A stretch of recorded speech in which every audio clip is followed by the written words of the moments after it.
Welcome to this explainer. Okay, so today we're embarking on a pretty fascinating mission.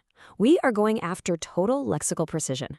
Whether you're firing off a formal email, presenting a big proposal, or honestly, just trying to be clearly understood, the words you choose, they're absolutely everything. But here's the thing, the English language is kind of like a massive linguistic obstacle course. You can write a sentence that's completely grammatically correct, but it still totally fails to communicate your point because the words themselves are just out of place.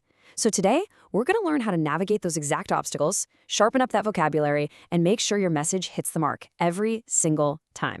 There is this hilarious anecdote from a student who actually submitted a paper saying, "When my mother saw me zonked out on the sofa, she lost it." Right? I mean, we all know exactly what they meant. They were asleep on the couch and their mom got mad, but it perfectly highlights this whole concept of speech levels. Certain words are just meant for specific situations. Some are formal and bookish, some are super colloquial, and some are just plain funny. When you bring that super casual language into a formal setting, your entire message can completely derail. So here's our roadmap for today. We're going to confront the three major enemies of clear communication. Enemy 1, informal slang. Enemy 2, tired cliches. And enemy 3, unnecessary wordiness. After we knock those out, we'll sprint right through the homonym minefield. Let's get right into it. First up, enemy 1, informal slang. Okay, let's dive into this one. It's incredibly tempting to rely on slang, isn't it?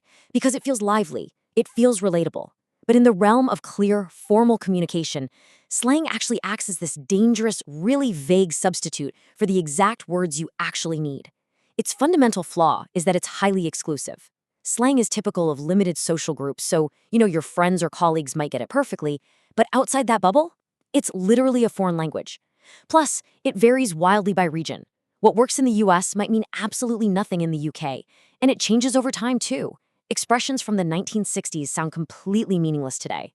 When you use slang in formal writing, you just risk totally alienating your audience.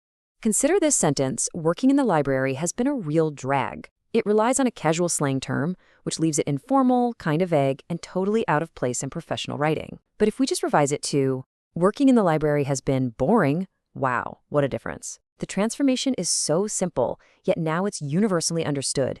It's clear, exact, and there's absolutely zero room for misinterpretation. Moving right along to enemy 2, tired cliches. Now, these are expressions that were, maybe once really lively and vibrant, but they have long since lost their freshness. A cliché is basically an expression that has just been run straight into the ground. They've been used so much and so often that they've become entirely predictable, dull, and honestly just boring to read. Think of stuff like busy as a bee or cool as a cucumber. Good writers avoid cliches like the plague, and yes, pun entirely intended there. When you fall back on a cliché, you're essentially just borrowing someone else's tired words instead of doing the actual work to find your own fresh, exact expression. Take a look at this one. "She speaks loud enough to wake the dead." It's a fun image, sure, very dramatic. But in formal communication, it's just recycled imagery.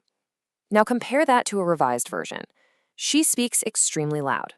Okay, it might feel a little less theatrical, but it is infinitely clearer and more direct. It tells the reader exactly what they need to know without forcing them to wade through tired old metaphors. And that brings us to enemy 3, unnecessary wordiness. Unnecessary wordiness usually happens when writers try to show off, really flaunt their command of the language by piling on big, difficult, or totally redundant words. Let me tell you, rather than making you sound smart, this is just flat out annoying for the reader. Take this for example. "Due to the fact that the printer ran out of toner" versus the much, much simpler "because the printer ran out of toner." So the crucial point here is that you absolutely do not need 5 words when one single word will do the job perfectly. "Due to the fact that" is just a bloated way of saying because. Cutting out this dead weight makes your writing instantly more punchy and effective. Editing these wordy phrases is an absolute goldmine for improving your work. Just look at how easily they strip down to their most powerful core. Instead of saying "at this point in time," just say "now." Instead of that clunky "during the time that," just use "while." You don't need to say "in my own opinion" because, "I think" does the exact same job, only faster. And this is my personal favorite, small in size. Size is literally already implied by the word small. Just say small. Trimming these phrases down will absolutely revolutionize your writing.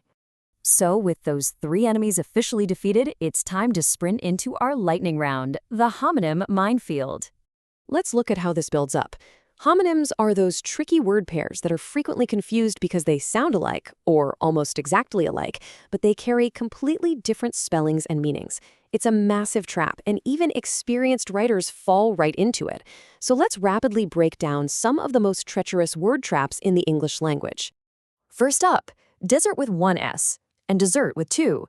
The first one is a dry and sandy place, like getting lost in the Thar Desert. The second one, with the double S, is the final course of a meal. You definitely do not want to mix these up. I mean, getting lost in a desert is a tragedy, but eating way too much rich dessert, that just gives you a stomachache.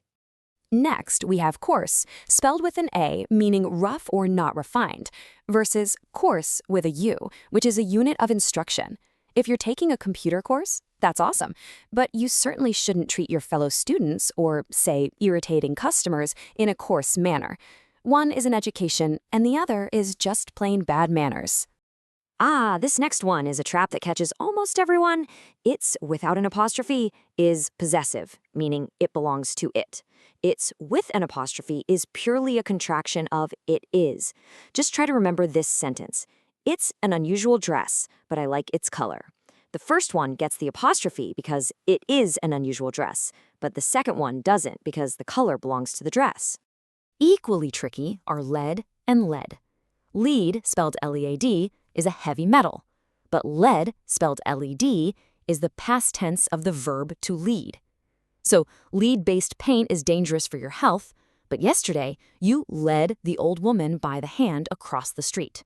Then there's accept with an A, which means to receive willingly or to agree to. Accept with an E means to leave out or but. So if there's a union vote, you might say that management accepted the proposals of all the workers except the part-timers. Make sense? Affect versus effect. Okay, this is a big one. Affect with an A is a verb meaning to influence. Affect with an E is usually a noun meaning a result. Think of the weather for a second. The heavy downpour did not affect the success of the trip, but the rain had the effect of clearing the dust from the air. Now we have three easily confused words right here. Quiet means silent. Quite means very. And quit means to stop or give up. Let's really emphasize the distinct differences here. If you find a quiet neighborhood, well, that is quite nice. So whatever you do, don't quit looking until you find one. You really got to pay close attention to exactly where that E is placed. Past with a T refers to a time before the present or moving beyond something. Past with an ED is the past tense of the verb pass.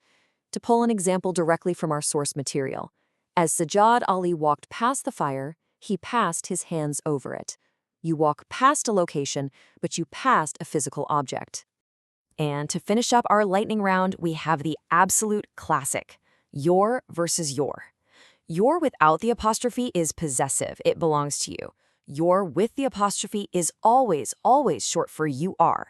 Just remind yourself of this sentence. You're the only person who is taking your umbrella. You are the only person taking the umbrella that belongs to you. We made it! Seriously, congratulations on surviving this linguistic obstacle course. We've covered a ton of ground today and hopefully left you with a powerful new toolkit.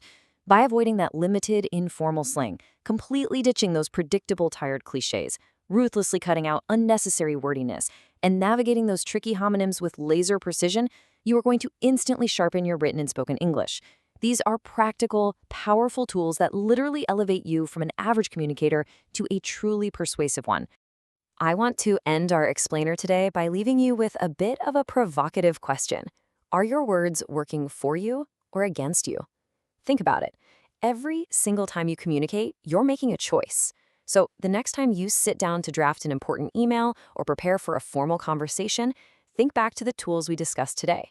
Apply this lexical precision, drop the deadweight from your sentences, and just watch how much more impact your message carries. Thanks so much for joining me on this explainer. Until next time, keep those words sharp.